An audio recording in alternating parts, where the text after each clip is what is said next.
పవన్ కళ్యాణ్ గారు నరేంద్ర మోడీ గారి యొక్క నాయకత్వంలో రోజు చెప్పాం, రాష్ట్ర పునర్నిర్మాణం చేస్తామన్నాం, పూర్వ వైభవం తెస్తామన్నాం, మీకు మెరుగైన అభివృద్ధి చేసి చూపిస్తామని 2 ఏళ్లలో మాట నిలబెట్టుకున్న ప్రభుత్వం ఎన్డీఏ ప్రభుత్వం అవునా కాదని ఒకసారి ఆలోచించుకోవాలి. ఇంకొక పక్కన మీరు చూస్తే 93 కేంద్ర స్కీములు నిర్వీర్యం చేశారు. అవన్నీ ఈరోజు మళ్లీ ఘాట్లో పెట్టాం. జల్ జీవన్ మిషన్, ఇంటింటికి కొళాయి ద్వారా నీళ్లు ఇవ్వడం, దీన్ని కూడా నిర్వీర్యం చేస్తే మళ్లీ దాన్ని కూడా 28,000 కోట్లతో ప్రారంభించే పరిస్థితికి వచ్చాం. ఈరోజు అమరావతికి సహాయం చేశారు. మీరు చూస్తున్నారు, మన రాష్ట్రంలో ఒక గొడ్డలి పార్టీ ఉంది. రోజుకొక మాట మాట్లాడుతున్నారు. ఎన్నికల ముందు అసెంబ్లీ సాక్షిగా అమరావతి అన్నారు.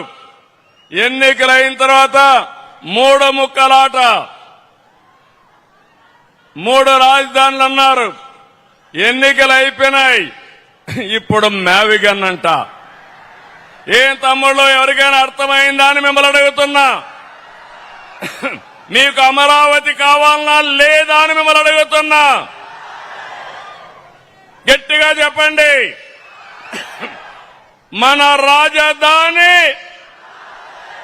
మన రాజధాని, మన రాజధాని,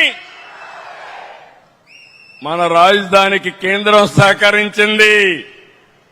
మనస్ఫూర్తిగా ప్రధానమంత్రి నరేంద్ర మోడీ గారికి, ప్రధానమంత్రి గారికి అభినందనలు, ధన్యవాదాలు. గట్టిగా చప్పట్లు కొట్టి కృతజ్ఞత తెలియజేయండి.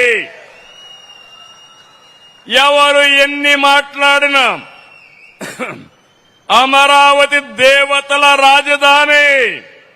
వెంకటేశ్వర స్వామి ఇక్కడే ఉన్నాడు, కలియుగ దేవుడు. ఆయనే అన్ని చూసుకుంటాడు.